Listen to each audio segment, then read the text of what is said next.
Hi everyone, this is the viola video for Ash Grow, the first part. So the first thing I'd like you to do is to check your instrument.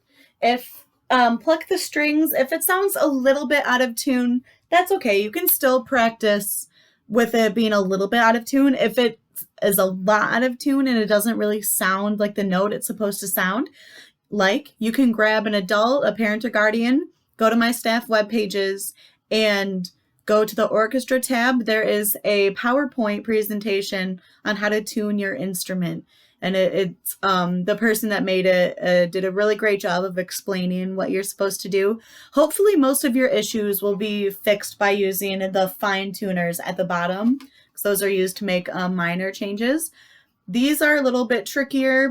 The pegs, you really only want to use the pegs if the string is so loose that it doesn't make any sound when you pluck it, and you want to be very careful with that. I don't want you touching it. Only have an adult help you with it, and you have to turn it very slowly because the string could break.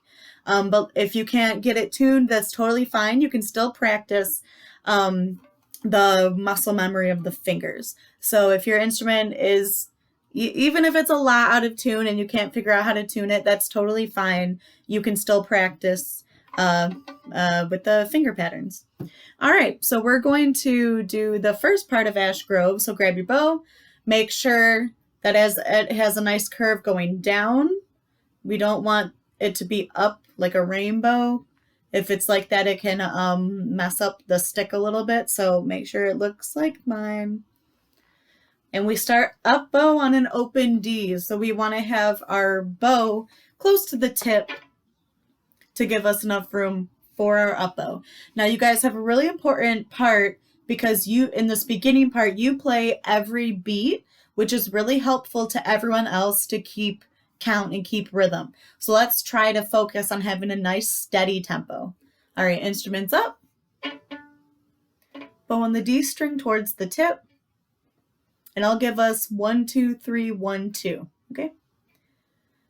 So 1, 2, 3, 1, 2. D, D.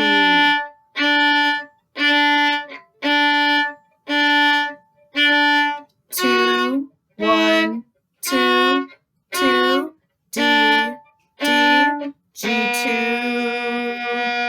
3, D, 1, D3, 2, A1. Okay, so your note at that first ending, measure 9, super important. No one else has that note, and it'll create a really nice chord. That's the chord that it'll make. The violins play a G, and you play a B. So that note's really important. Make sure that slur in measure 8, use a nice full bow. Notice I use my full bow. That full bows really help with the slurs. Let's do that one more time from the beginning. This time we will repeat. So we're going to practice doing the first ending and the second ending. So we start at the beginning. We play, play, play. We get to measure 9, our first ending. After we play that measure, we go back to measure 2. We play that same part again, but this time we skip measure 9 and we go right to the second ending. Luckily, the first note is the same, but the second note is not. It is different. So make sure that you're really counting. If you need to, circle that second ending so it stands out, put a star next to it, something like that. All right, so let's try it together. So Ash Grove, we will practice the repeat. Here we go. Open D, up bow. 1, 2, 3, 1, 2. D.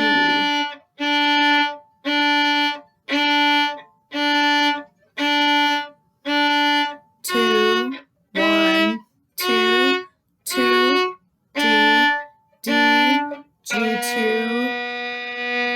3, D, 1, D3, 2, A1. Measure 2.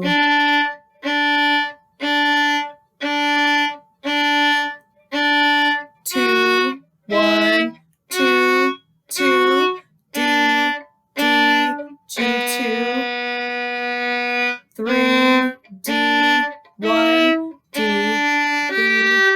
second ending. All right, good. So what you can do after this video is done, you can keep practicing that part. The important part, like I said in measure 9 and measure 10, the first and second ending, that note A1, make sure it is right on the tape because that's a very important note in that chord there. Practice that slur. You guys only have one slur in this whole song, so let's make it really awesome, okay? So like I said, the big thing with slurs is using the whole bow so you can have enough room to play 2 notes on one bow. If you just use a little bit of a bow, like a tiny bit of the bow, it'll be even more difficult to get the note out. All right, stay tuned for the next part of the video. Bye.